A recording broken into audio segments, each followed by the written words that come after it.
अपनी माँ और बाबूजी को नहीं बता सकते थे तो क्या हुआ, मुझे ही बता देते।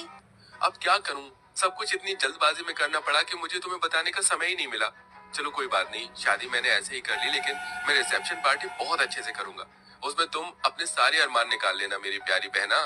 हाँ हाँ, क्यों नहीं। आखिर मेरी भाभी आई है, एक लौते भाई की इकलौती भाभी। हिमांशी का व्यवहार देखकर और उसका पहनावा देखकर सलोनी अपने मन ही मन सोच रही थी, मेरी ननद तो बहुत खूबसूरत, सुंदर और गोरी है। काश कि मैं भी इतनी गोरी और सुंदर होती तो अच्छा होता, लेकिन मैं अपनी ननद की जैसी नहीं हूँ। मेरा रंग सांवला है। सलोनी अपने मन में ऐसा सोचकर अपना मुंह लटका लेती है। कुछ देर बाद हिमांशी सलोनी को अपने भाई के कमरे में लेकर आती है।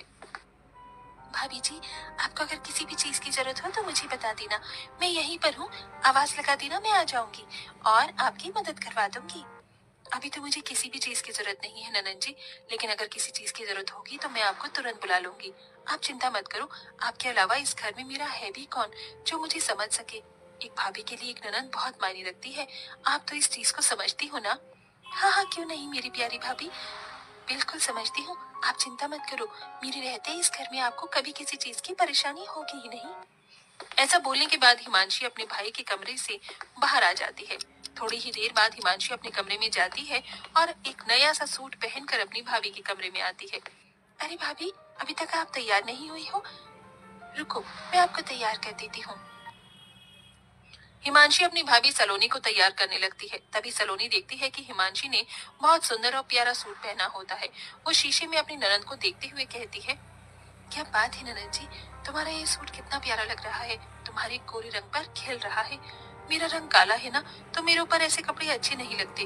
मैंने कई बार ऐसे कपड़े देखे हैं, लेकिन मेरा रंग और बेकार लगने लगता है। अरे भाभी, कैसी बात कर रही हो आप। ये तो बहुत प्यारा कलर है और ये कलर भी मीडियम है। इसे गाजरी कलर बोलते हैं। आपको पता है ये कलर हर एक औरत के ऊपर जचता है, फिर चाहे वो काली हो या गोरी हो। आपको यकीन नहीं है तो रुको, मैं आपको ये सूट देती हूँ, फिर आप इसे पहनकर देखना, आपके ऊपर बहुत अच्छा लगेगा। हिमांशी अपने कमरे में जाती है और दूसरा सूट पहनकर जो उसने पहना होता है उसे उतार के अपनी भाभी के पास ले आती है। भाभी, ये लो सूट। अरे ननन जी, आपको ये सूट मुझे देने की क्या जरूरत थी, रहने दीजिए। अरे क्या हुआ भाभी, आप मेरी भाभी हो, मैं इतना नहीं कर सकती। चलो इसे पहनकर दिखाओ। हिमांशी के ऐसा कहने के बाद सलोनी हिमांशी की बात मान लेती है और सूट पहनकर अपनी ननन को दिखाती है। देखो ननन जी, कैसा लग रहा है। पहले तो मुझे लग रहा था कि मेरे रंग के ऊपर ये अच्छा नहीं लगेगा, लेकिन मेरे सांवले रंग के ऊपर ये मुझे बहुत अच्छा लग रहा है। हाँ हाँ, क्यों नहीं भाभी, आपके ऊपर ये रंग बहुत अच्छा लग रहा है। कलर कुछ नहीं होता भाभी, पहनने का तरीका होना चाहिए। आपके ऊपर ये सच में बहुत अच्छा लग रहा है। आज से आप इसे अपने पास ही रख लो। हिमांशी ऐसा कहकर अपनी भाभी को तैयार करने के बाद मुंह दिखाई के लिए लेकर आती है, जहाँ सब बहुत अच्छे से उसकी मुंह दिखाई की रस्म करते हैं और सभी उसे शगुन देते हैं। साथ में हिमांशी भी एक प्यारा सा तोहफा अपनी भाभी को देती है। भाभी, मैं आपके लिए ये इतना प्यारा सा तोहफा लेकर आई हूँ, इसे हमेशा अपने पास ही रखना।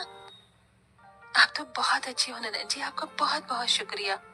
इस तरह हिमांशी अपनी नई भाभी के आने पर बहुत खुश होती है, लेकिन सलोनी बहुत ही चालाक होती है।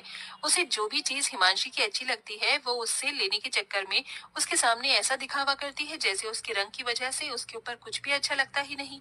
एक दिन सलोनी अपनी ननद के कमरे में आती है तो वो ननद के ड्रेसिंग टेबल पर बहुत महंगा महंगा मेकअप का सामान देखती है। कितना महंगा महंगा मेकअप का सामान है, मुझे तो बड़ी हैरानी हो रही है। ऐसा सामान तो मैंने कभी देखा ही नहीं जिंदगी में। अरे भाभी, आप यहाँ, कुछ काम था क्या आपको। नहीं, कुछ काम नहीं था, मैं तो बस ऐसे ही आई थी। वैसे ननन जी, आपके कमरे में ड्रेसिंग टेबल पर ये इतना महंगा महंगा मेकअप का सामान। वैसे तो मैं भी सोचा करती थी कि मैं मेकअप करूंगी, लेकिन मेरा रंग सांवला है, इसलिए मेरे रंग पर पता नहीं मेकअप खिलेगा या नहीं। अरे भाभी, आप भी ना कैसी बातें करती हो और सोचती हो।